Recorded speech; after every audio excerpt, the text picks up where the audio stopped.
Hi everyone and welcome. My name is Kelly. I own Dogkind and I specialize in confidence building for very fearful dogs. And we've been talking about in the last several videos how to build confidence using enrichment. Now, the sort of subtopic, or more specifically what we're talking about today, is building your dog's enrichment skills repertoire. Now, your dog may already have some skills they know how to use in enrichment games, or maybe they're totally new to enrichment, and that's okay too. Well, I'll show you some very simple games to get started with. And also at the end, watch for a link to a free guide to your dog's very first enrichment game. But I want to talk today about building your dog's enrichment skills when it comes to manipulating objects. A lot of our very sensitive dogs are worried about even touching a new object, definitely, moving stuff around with their nose or paws. And a lot of the sort of typical canine enrichment games and toys out there require the dog to interact with objects and make them do something, like move pieces around or push a ball around or whatever. So how can we help our dogs learn how to do that? So big picture, just a reminder, we are creating confidence with enrichment by making sure that enrichment is successful. We've talked a lot in the last several videos about how confidence can be thought of as a side effect of a strong history of positive reinforcement, of the dog succeeding in using their behavior to get good things. And we want our dogs to be confident all over the place in many settings, which means if we're using enrichment, we want them to be able to enjoy enrichment activities in lots of settings and lots of locations. And what we're talking about today, we also want them to have many behaviors, many strategies for making good things happen. And that's in part so that if one thing they try doesn't work, they have something else to try to make, to get good things and to achieve outcomes that are important to them. And also, just practically speaking, there are situations in which some enrichment games just aren't as feasible as others. So having lots of behaviors to draw from is a good strategy if we're trying to build our dog's confidence. So our goal here now is to build many successful enrichment skills. In the last video, and go back and check that if you haven't watched it already, these are the general categories I talked about of enrichment behaviors: sniffing and searching, licking and chewing, pawing and nosing. And there's certainly more behaviors that your dog could do, but these are some that can be good to start with.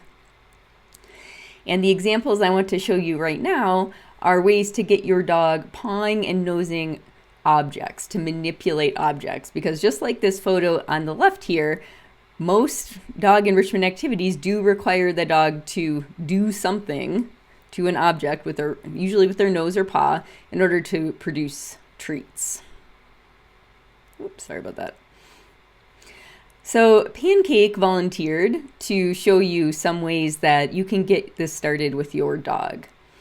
Now, what I have here is a very simple snuffle mat.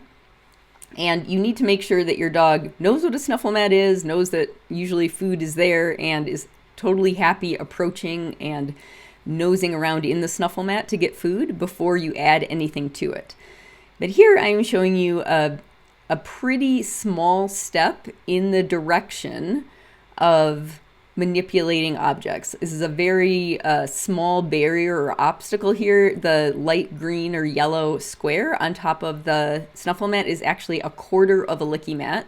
So it's soft and pliable, is not going to make noise. Basically, I put a bunch of treats in the snuffle mat, and then important here is that most of these are still readily available. He doesn't have to manipulate anything more than usual.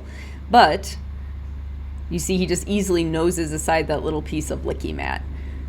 So that can be a first step in teaching your dog that they can manipulate objects and move objects around to get good stuff. And then another small step forward might be, I've now moved here to a half of a licky mat. So still the same soft material, no sharp edges, doesn't make noise. And this is something anyone can do at home with pretty limited materials. So there he's pushing the thing around. Here's a slightly more advanced version you could give a try. This is a snoop. If you don't know what these are soft rubber toys that it's kind of like a half ball shape, but there's a hole in the middle, and you can put treats in there. So I have it face down, and actually have treats in the snoop and also treats on the snuffle mat. And so he can still get treats in the snuffle mat that aren't covered by the snoop, but you see there you're getting some nice nosing behavior. And one final example, and this actually, you might think this would be the easiest thing to start with. I'm going to have a small fleece blanket covering part of the snuffle mat, but for Pancake at least, and this may be because he's blind, so he can't see the blanket. This was actually the most difficult of the options that I had him try out last night when I was making these videos.